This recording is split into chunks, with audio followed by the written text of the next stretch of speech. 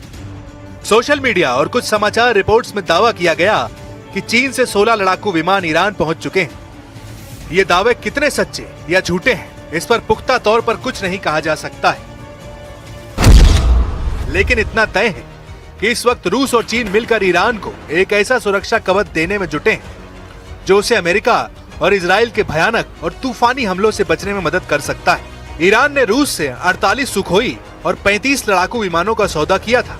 हालिया लीक हुई सैन्य दस्तावेजों के मुताबिक रूस इनमें से 16 विमानों का पहला बैच तैयार कर रहा है। खबर यह भी है कि चीन अपने सीधे तौर पर J-20 या J-16 विमान ईरान को नहीं दे रहा है, लेकिन वह ईरान को HQ-9B एयर डिफेंस सिस्टम और उन्नत ड्रोन तकनीक की आपूर्ति कर चुका है।